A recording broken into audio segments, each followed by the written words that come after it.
They ignored the warning. Now, humanity delivers the final strike. Part 1. The Warning. The ship came from the darkness between stars. It was massive, bigger than any city on Earth, and it moved through space like a predator hunting weak prey. When it stopped above Earth's orbit, every satellite detected it. Every telescope turned toward it. Every human heart felt a cold fear they had never known before. Admiral Kang Tae-ho stood on the bridge of the Gwangaeto, Earth's largest warship. He was 58 years old, with gray hair and tired eyes that had seen too many battles. But those eyes were sharp now, watching the alien vessel on his screen. Beside him stood Captain Yoon Hana, a woman of 35 with short black hair and a face that rarely showed emotion. Today, even she looked worried. "They are hailing us," said the communications officer. "Put it through," Tae-ho replied. The screen flickered. A creature appeared, tall, with pale blue skin and 4 arms. Its eyes were black and empty, like holes in space. When it spoke, its voice was deep and cold. "I am High Commander Reth of the Veloth Dominion. We have watched your species for many cycles. You are young, you are weak, but you have potential. The Dominion offers you a choice." Tae-ho said nothing. He simply waited. "Submit to Dominion rule," Reth continued. "Your people will serve us. Your world will become part of our empire. In return, you will receive protection. You will receive purpose. This is generous. Most species do not receive such an offer." "And if we refuse?" Tae-ho asked quietly. Reth made a sound that might have been laughter. "Then we will take your world by force. Your people will die. Your cities will burn. Your history will be forgotten. You have 30 rotations to decide." The screen went dark. Captain Hana let out a slow breath. "Admiral, our fleet has 47 ships. Intelligence reports estimate the Veloth have over 5,000. "I know the numbers," Tae-ho said. "Then what do we do?" Tae-ho turned away from the screen. He looked out the viewport at the blue planet below, Earth, the home of 8 billion souls. Children were playing down there. Families were eating dinner. People were falling in love, building dreams, living lives they thought would continue forever. "We fight," he said simply. 3 days later, the United Council met in Geneva. Leaders from every nation sat in the Great Hall, their faces pale with fear. Some wanted to negotiate. Some wanted to surrender. Some wanted to hide and hope the aliens would leave. Admiral Tae-ho walked to the center podium. He was not a politician. He did not know how to give pretty speeches. But he knew how to speak the truth. "I have studied the Veloth," he began. "They have conquered over 200 star systems. They have destroyed dozens of species. They do not want partners. They want slaves. If we submit, our children will be born into chains. Our grandchildren will forget what freedom means. Our species will die slowly instead of quickly." A murmur went through the hall.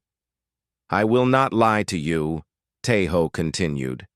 "If we fight, many will die, perhaps billions, perhaps most of us. But our children will know we stood. Our names will mean something. And there is a chance, a small chance, that we can win." "How?" someone shouted. "They have 5,000 ships." Tae-ho smiled grimly. "They have numbers. We have something else." He pressed a button, and an image appeared on the screen behind him. It showed a network of hidden bases across the solar system, on moons, in asteroid fields, deep beneath planetary surfaces. 20 years ago, we detected the first alien signals in deep space. We knew this day would come. We have been preparing. Project Dokaebi." The room went silent. "I cannot tell you the details. Not yet. But I can tell you this. Humanity will not go quietly into the night. We will show the Veloth, and every species watching, what happens when you threaten our home." The vote was unanimous. Earth would fight. Admiral Tae-ho broadcast humanity's response on every frequency the Veloth could detect. His voice was calm, steady, without fear. High Commander Reth, this is Admiral Kang Tae-ho of the Terran Coalition. We have received your offer, we have considered your terms, and we have decided. We do not kneel, we do not surrender. If you come for Earth, you will not return home. This is not a threat. This is a promise.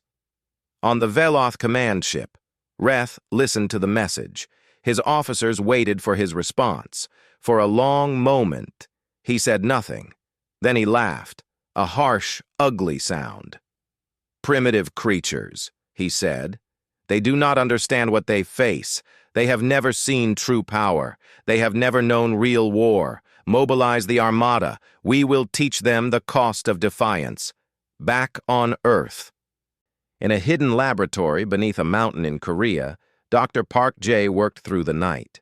He was a small man with thick glasses and hands that never stopped shaking from too much coffee.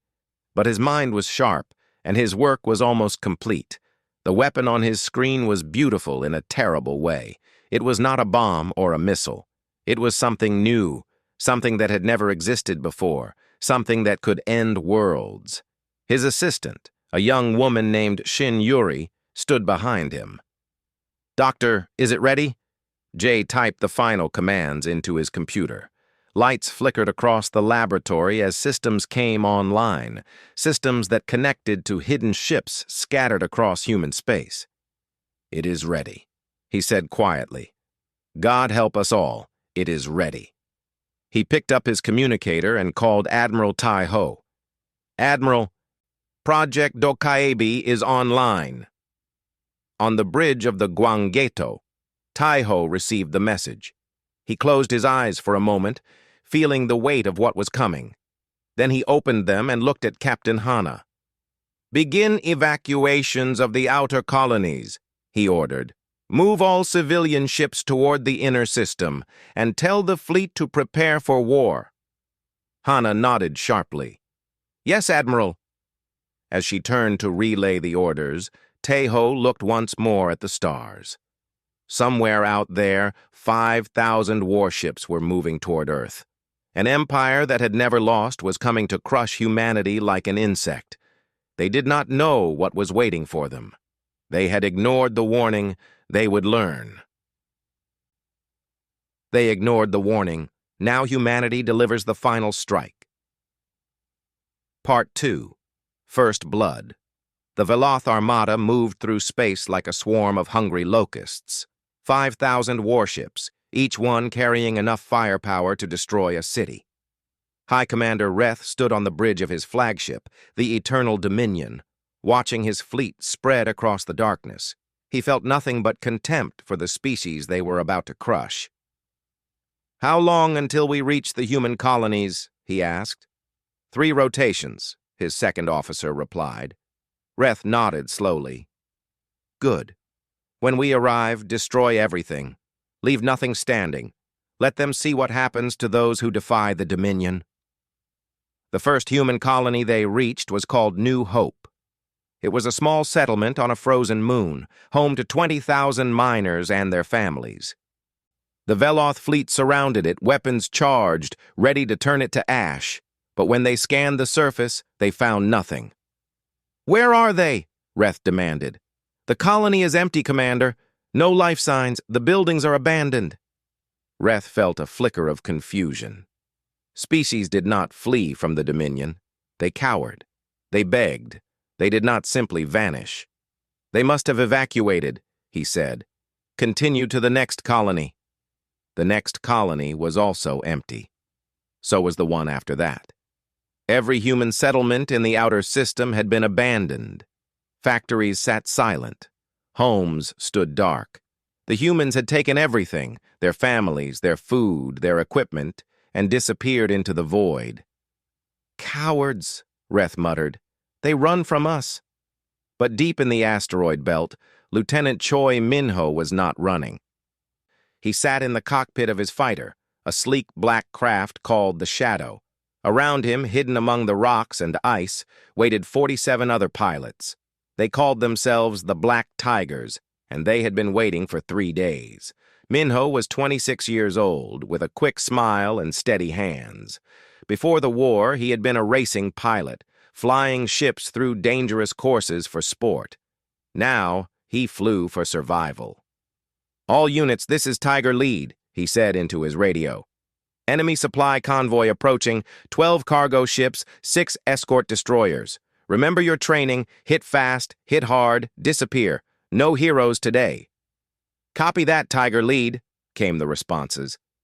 The Veloth convoy drifted into the asteroid field, following the path their navigation computers said was safe.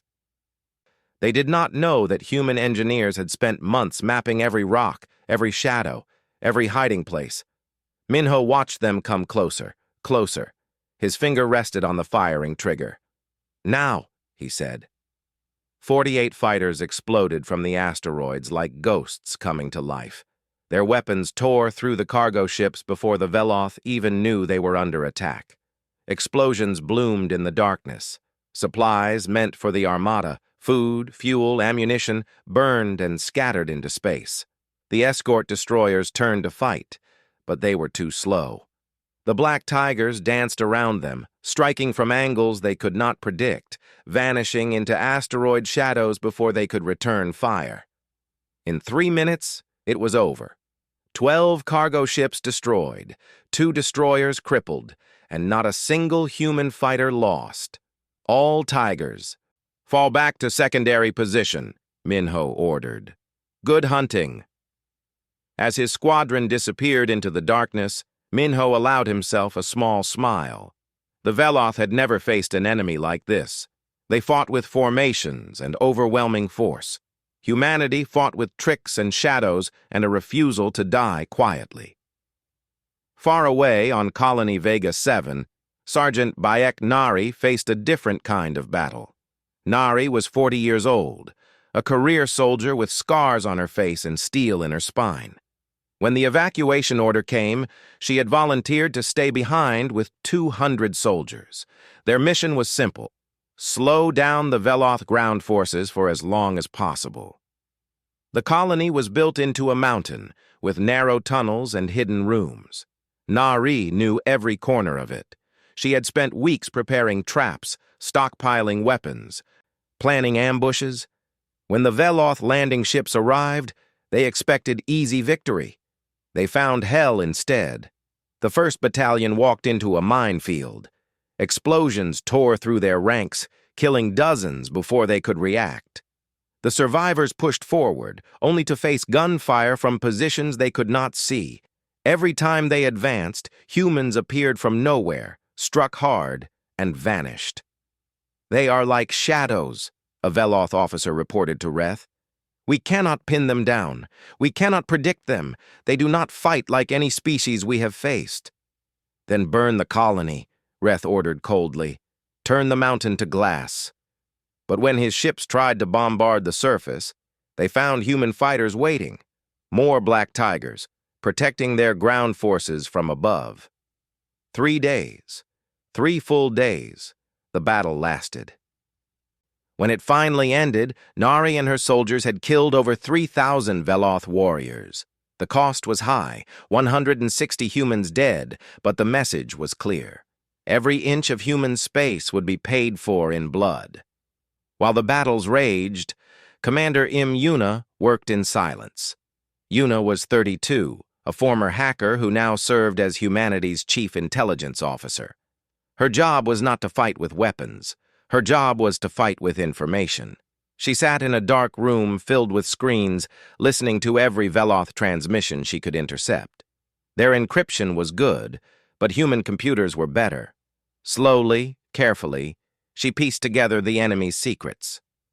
One night, she found something important. "Admiral Teho," she said over a secure channel, "I have discovered something about the Veloth command structure." "Report," came Teho's voice. "They are completely centralized. Every order comes from High Commander Reth. Every decision flows through his ship. Their captains do not think for themselves. They only obey." There was silence on the line. Then Teho spoke again, and Yuna could hear the smile in his voice. "So if we destroy Reth, we destroy their ability to fight." "Exactly, Admiral." Can you locate his ship? Yuna pulled up her data. The Eternal Dominion was at the center of the fleet, protected by hundreds of warships. Getting to it would be nearly impossible. I can track it, she said, but reaching it will cost us everything we have. Then we will pay that price, Tae-ho replied. Continue your work, Commander. Find every weakness you can. When the channel closed, Yuna leaned back in her chair. She was exhausted. She had not slept in days, but she could not stop now. Somewhere in the darkness, High Commander Reth was learning a lesson he had never expected. This war would not be quick. It would not be easy. Humanity was not like the other species he had crushed. They were something new, and they were just getting started. On the bridge of the Guangaeto, Admiral Tae-ho received reports from across human space. Colonies burned, but the enemy bled for everyone. Supply lines were cut, patrols vanished. The Veloth were winning, but they were paying a price they had never imagined. How long until they reach Earth? He asked Captain Hana. 2 weeks, she replied. Maybe less. Tae-ho nodded slowly. 2 weeks. Not enough time to defeat them, but perhaps enough time to make them afraid. Tell Dr. Park to prepare the final phase, he said. When the Veloth reach Earth, they will find more than they expected. Hana looked at him with something like hope in her eyes. Do you really believe we can win, Admiral? Tae-ho was silent for a long moment. Then he spoke, his voice quiet but firm. I believe we can make them wish they had listened to our warning. They ignored the warning. Now humanity delivers the final strike. Part 3. The Long Night. The sky above Earth turned dark with enemy ships. 3,200 Veloth warships filled the space around humanity's home. They blocked the sun. They surrounded the moon. They formed a ring of death that no human vessel could escape. High Commander Reth looked down at the blue planet and felt satisfaction for the first time since this war began. The humans had fought well, better than any species before them. They had cost him nearly 2,000 ships. But now it was over. Now they had nowhere left to run. Open a channel to the surface, he ordered. His voice echoed across every radio, every television, every device on Earth. People of Earth, your fleet is broken. Your colonies are ash. You have fought bravely, but your fight is finished. I offer you one final chance. Surrender now, and half of your population will be allowed to live as servants of the Dominion. Resist, and all of you will die. You have 1 hour to respond. The channel closed. On Earth, 8 billion people waited in fear. Families held each other. Children cried. Old men and women remembered wars from long ago and prayed this would not be their end. And across the planet, something unexpected happened. No one surrendered. In Tokyo, factory workers returned to their machines and kept building weapons. In Mumbai, doctors prepared hospitals for the wounded that were coming. In New York, soldiers stood on rooftops with rifles pointed at the sky, knowing they could not stop a single ship, but refusing to hide. Admiral Tae-ho received reports from every continent. Not a single government had agreed to surrender. Not a single city had raised a white flag. He felt something warm in his chest, pride, perhaps, or love for his species. Captain Hana, he said quietly. No response to the Veloth. Maintain radio silence. Hana nodded. Yes, Admiral. 1 hour passed. Then Reth gave the order. The bombardment began. Fire fell from the sky like rain from hell. Veloth weapons struck cities, forests, oceans. The ground shook. Buildings collapsed. In the first hour alone, 200 million people died. But Earth did not break. Captain Yoon Hana stood on the bridge of the Guangaeto, watching her homeworld burn. Tears streamed down her face, but her voice was steady as she gave orders. All civilian transports, continue evacuation to underground shelters. Defense fleet, maintain position behind the moon. Do not engage until Admiral Tae-ho gives the order. Captain, we should be fighting, one of her officers said. We cannot just watch. We are not watching, Hana cut him off. We are waiting. There is a difference. In his laboratory, deep beneath the mountains, Dr. Park Jae worked faster than he had ever worked in his life. His hands shook, sweat dripped from his face. Around him, his team ran between computers and machines, checking systems, running tests, preparing. Doctor, how much longer? His assistant Shin Yuri asked. The weapon is ready, Jay replied. But the delivery system needs more time. The FTL drives on the strike craft are not fully calibrated. If we launch now, there is a 30% chance they will fail. The Admiral needs to know. Jay nodded grimly. He opened a channel to the Gwangaeto. Admiral Tae-ho, this is Dr. Park. Project Dokaebi is almost complete. I need 48 more hours. On the bridge, Tae-ho closed his eyes. 48 hours. 2 more days of bombardment. How many would die? 1 billion? 2 billion? You will have your 48 hours, he said. Whatever it takes. He turned to Hana. We need to buy time. Launch the remaining fighter squadrons. Attack their supply ships, their escorts, anything that distracts them from the surface. Hana relayed the order. Across the solar system, human pilots climbed into their cockpits and flew towards certain death. Lieutenant Choi Minho led the Black Tigers into battle one more time.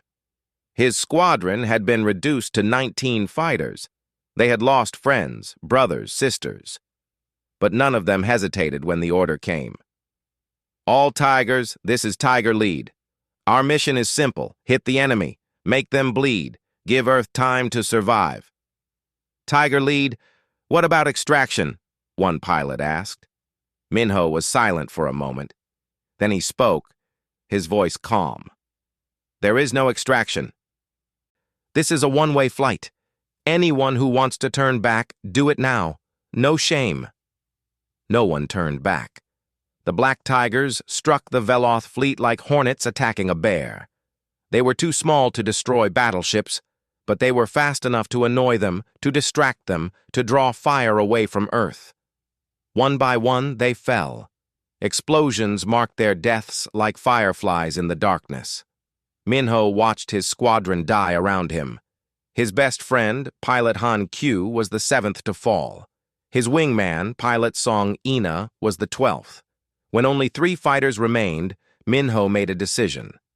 Tiger 5, Tiger 9, fall back, he ordered. I'm going for their command ship. Tiger Lead, that's suicide. That's an order. Fall back. Tell the Admiral I did my duty. He pushed his engines to maximum and flew straight toward the Eternal Dominion. On Earth, Sergeant Bayek Nari had survived the fall of Vega 7. She had escaped on the last transport, carrying the wounded on her back. Now she stood in the ruins of Seoul, leading whatever soldiers remained. The Veloth had landed ground troops, thousands of warriors marching through the burning streets. Nari did not have enough soldiers to stop them, but she could slow them down. Set charges on the bridges, she ordered. Mind the subway tunnels. Every step they take will cost them. Her soldiers obeyed without question. They were tired, they were wounded, but they were not finished. That night, as fires burned across the city, Nari found a moment of quiet. She sat on a pile of rubble and looked up at the stars. The same stars that had once seemed so beautiful, now filled with ships that wanted her people dead. A young soldier sat beside her. He was barely 18, with a face still soft from youth. Sergeant, do you think we can win? He asked. Nari thought about the question for a long time. Then she answered honestly. I don't know, but I know this. If we die standing. And maybe that's enough. Maybe the universe will remember that when the Veloth came for Earth, we did not kneel. The young soldier nodded slowly. Then he picked up his rifle and went back to his position. 48 hours passed, like 48 years. The bombardment continued. Cities fell. People died. But the underground shelters held. The evacuation networks kept running. And slowly, quietly, Dr. Abe Park J completed his work. "Admiral," he said over the secure channel, "Project Dokiebe is fully operational. All strike craft are calibrated and ready for launch." Tejo felt a weight lift from his shoulders. They had paid a terrible price for these 48 hours. The final count would be measured in billions of lives. But now, at last, they could fight back. "Dr. Park, you have done your duty. Now it is time for me to do mine." He turned to Captain Hana. "Signal all ships. Prepare for Phase 4. Hana's eyes widened. "Admiral, Phase 4 will reveal our position to the entire Veloth fleet. They will throw everything they have at us." "I know," Tejo replied. "That is exactly what I want." He walked to the viewport and looked out at the enemy armada. Somewhere out there, High Commander Reth believed he had already won. He believed humanity was broken. He was wrong. "Open a channel to the Veloth flagship," Tejo ordered. "It is time to deliver our response." They ignored the warning. Now humanity delivers the final strike. Part 4. The Counterstrike. High Commander Reth was pleased with himself. He stood on the bridge of the Eternal Dominion, watching Earth burn through his viewing screen. The bombardment had lasted 3 days. Cities that once held millions were now craters. Forests that had grown for centuries were ash. The oceans themselves seemed to boil from the heat of his weapons. "Report," he said to his second officer. "Estimated human casualties, 2.3 billion. Their fleet remains hidden behind their moon, but they have no offensive capability remaining. Victory is complete. Commander." Reth allowed himself a moment of satisfaction. The humans had surprised him, yes. They had fought harder than any species in Dominion history. But in the end, numbers always won, strength always won, the natural order always won. Then his communications officer spoke, and the satisfaction vanished.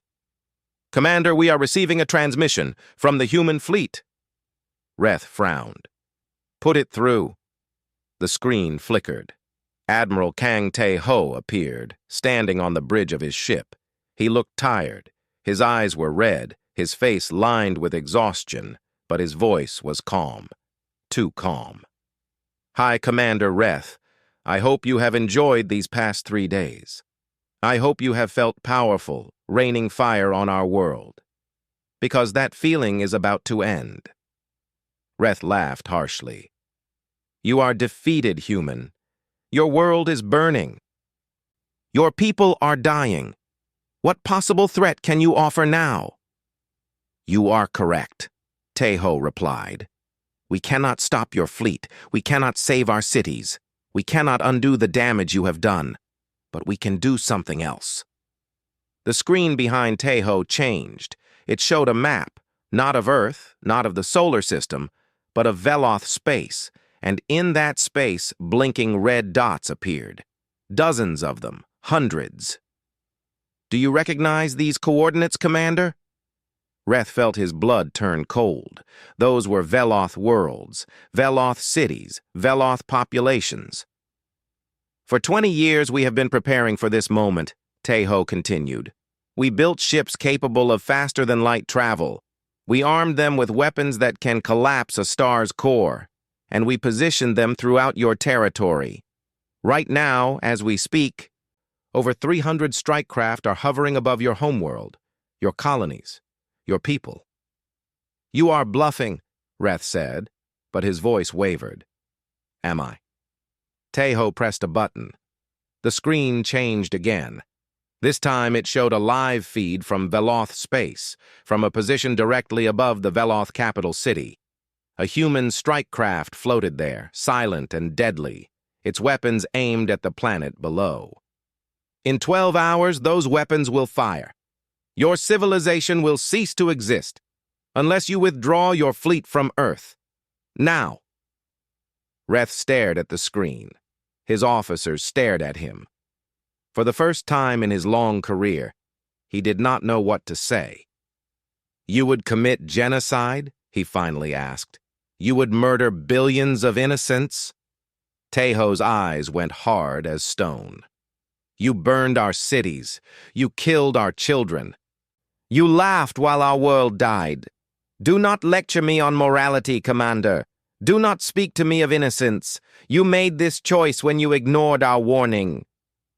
"The Dominion does not negotiate with—" "This is not a negotiation," Taeho cut him off. "This is a countdown. 12 hours. Withdraw or die. The choice is yours." The transmission ended. For a long moment, the bridge of the Eternal Dominion was silent. Then chaos erupted. Officers shouted at each other. Communications flooded in from across the fleet. And in the distance, alerts began sounding, reports of human strike craft appearing across Veloth space, each one carrying weapons capable of ending worlds. "Commander, what do we do?" his second officer asked, voice shaking. Reth gripped the railing of his command platform until his knuckles turned white. He had conquered 200 star systems. He had crushed species that were older than humanity's first civilization. He had never retreated. He had never surrendered. And now this primitive species, this young race that should have been nothing more than slaves, held the power to destroy everything he had built. "Continue the bombardment," he ordered. "They are bluffing. They do not have the will to commit such an act." But even as he spoke, doubt crept into his heart. Far away on the Guangeto, Admiral Taeho closed his eyes and took a deep breath. He had just threatened to destroy an entire civilization. He had meant every word, and that fact sat in his stomach like a stone. "Admiral," Captain Hana said softly, "do you truly intend to launch the strike?" Taeho was silent for a long moment. Then he opened his eyes and looked at her. "If they do not withdraw, I will have no choice. Humanity will not die alone. If we fall, they fall with us. That makes us no better than them." "No," Taeho agreed. "It does not. But it keeps our children alive. Sometimes that is all we can do." Hana nodded slowly. She did not agree, not fully, but she understood. War did not allow for clean choices. Only choices that let you live another day. "Lieutenant Minho is still alive," she said. "His fighter was damaged, but he managed to dock with the Eternal Dominion's hull. He is requesting permission to attempt a sabotage mission." Taeho's eyes widened. "He survived?" "Barely. His life support is failing. He has maybe 2 hours before his suit runs out of air. But he says he can reach their engine room." For a moment, hope flickered in Taeho's chest. If Minho could disable the flagship, it might throw the entire fleet into chaos. It might give them the edge they needed. "Tell him to proceed," Taeho said. "And tell him I am proud of him." On the hull of the Eternal Dominion, Lieutenant Choi Minho crawled through the darkness. His fighter had been destroyed in the attack. He had ejected at the last moment, using his emergency thrusters to land on the enemy ship. Now he moved across its surface like an insect, looking for a way inside. His suit was damaged. Cold seeped through the cracks. His oxygen meter showed 90 minutes remaining.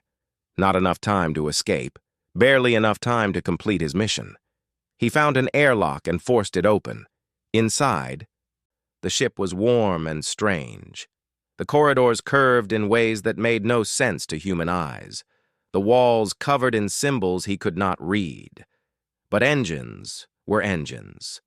And Minho knew how to break things.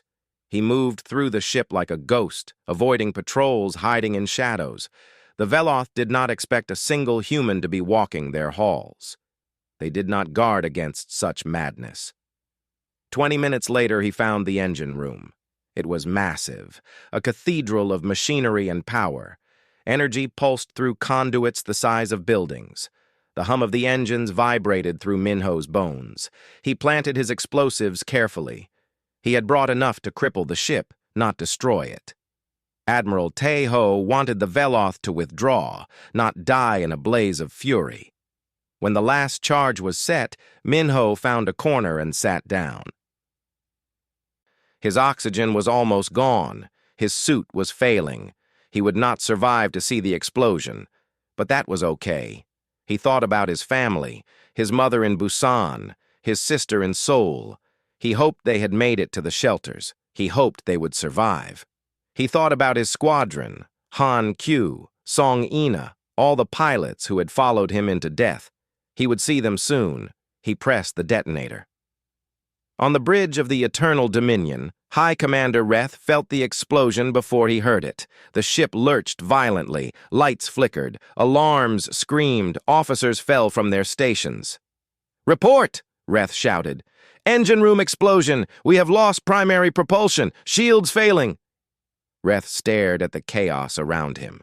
A human, a single human, had done this, had walked onto his ship and torn out its heart. And in that moment, he finally understood. He had underestimated them. From the very beginning, he had seen them as prey. But they were not prey. They were something else, something he had never faced before. They were survivors. Outside, the human fleet emerged from behind the moon. Captain Yoon Hana led them forward. 47 ships against 3,000. Impossible odds. But they did not hesitate. "All ships target the flagship," Hana ordered. "Everything we have, now!" The battle that followed would be remembered for generations. They ignored the warning. Now, humanity delivers the final strike. Part 5. The Final Strike. The space above Earth became a storm of fire and metal. Captain Yoon Hana pushed the Gwangeto straight into the heart of the Veloth fleet. Her ship was old and damaged, its shields barely holding. But she did not slow down. She did not turn away. "All batteries, fire at will," she commanded. "Focus on the flagship. Do not let them repair their engines." Around her, the remaining human ships followed. 47 vessels against 3,000. It should have been suicide. But the Veloth were confused. Their flagship was crippled. Their commander was silent. And for the first time in their history, they did not know what to do. Human ships weaved through the enemy formation like wolves hunting in a herd of cattle. They struck supply ships, disabled weapons platforms, targeted the bridges of enemy vessels. Every minute they survived was a minute their enemy bled.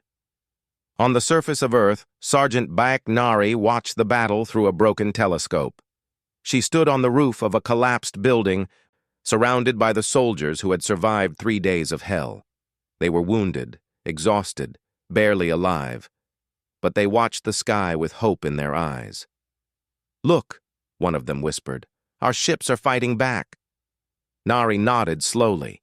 She could see the flashes of explosions in orbit, human ships dying, yes, but taking enemies with them. For every flash that marked a human death, 2 more marked Veloth kills. "They are buying us time," she said quietly. "The least we can do is survive long enough to thank them." In the chaos of battle, High Commander Reth finally regained control of his bridge. His flagship was crippled, but not dead. Emergency systems had activated. Backup engines were coming online. He would not be destroyed by these insects. He would not fall here.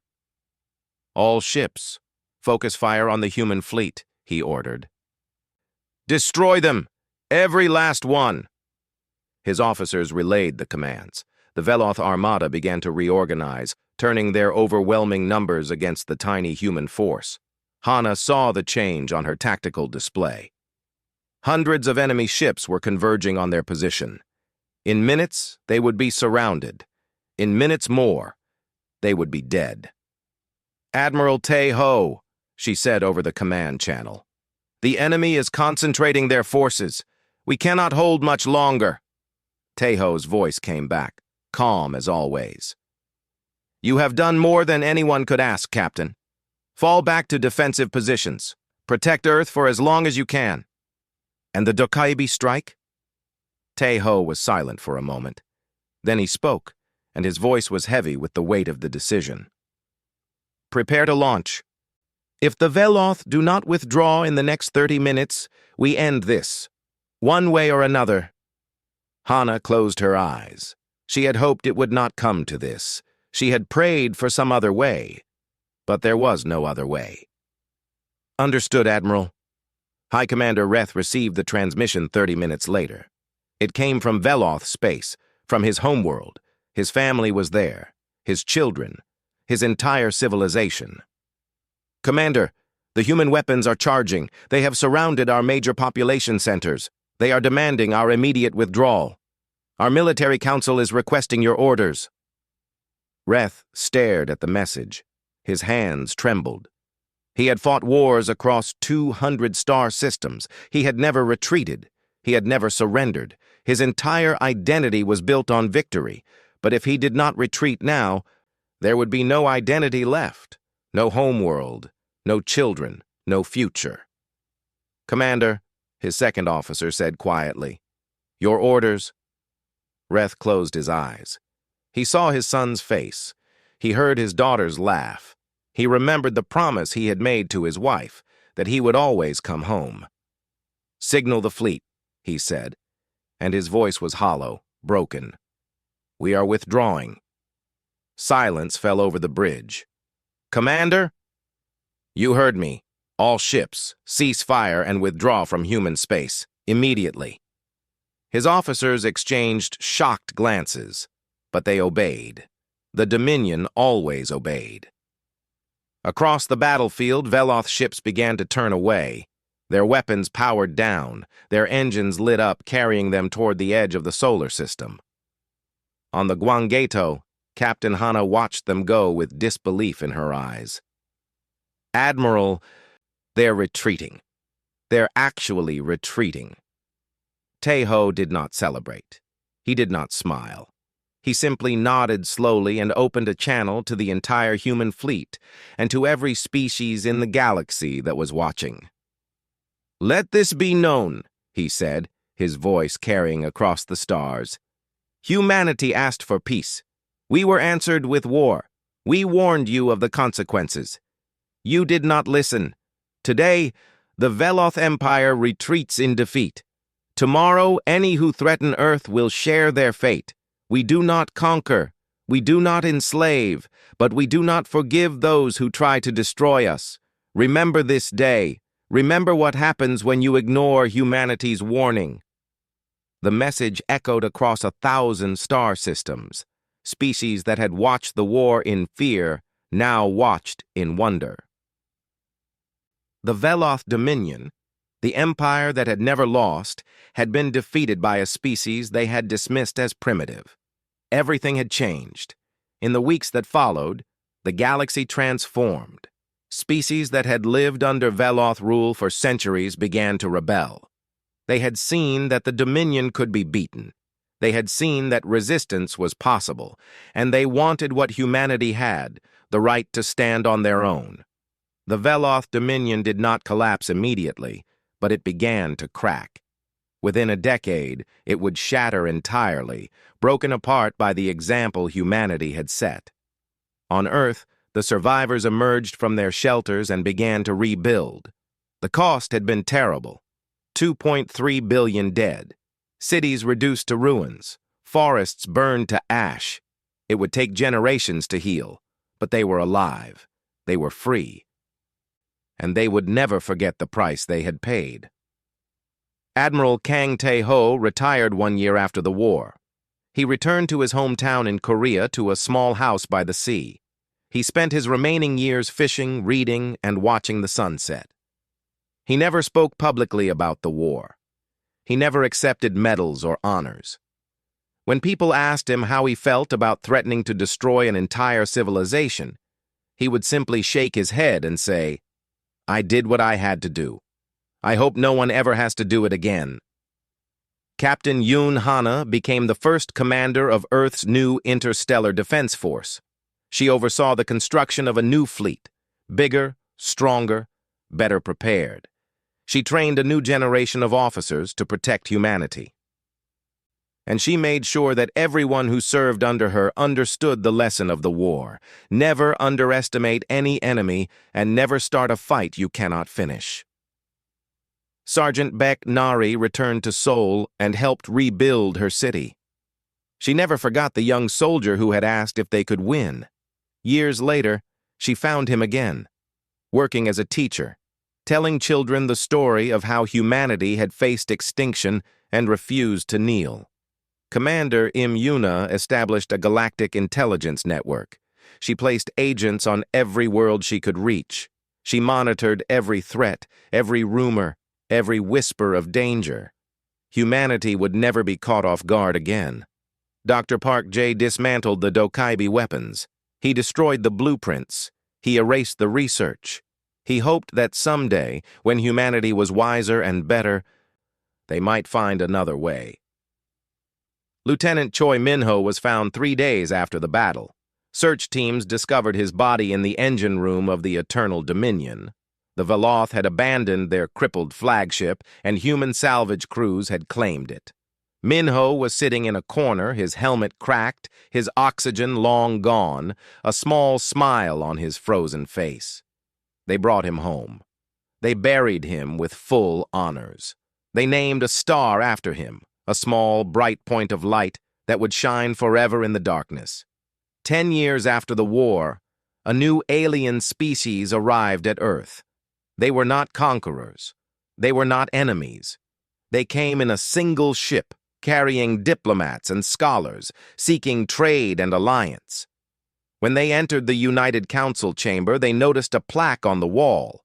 It bore 3 lines of text, written in 100 languages, broadcast across the galaxy every hour of every day. It read, "We come in peace. Do not make us come in war. Humanity." The diplomats read the words and understood. They had heard the stories. They had seen the records. They knew what humanity had done to survive. And when they signed their treaty of friendship, they did so with respect, because the galaxy had learned a lesson it would never forget. There were some species you did not threaten, some warnings you did not ignore, some worlds you did not touch. Earth was one of them, and it always would be.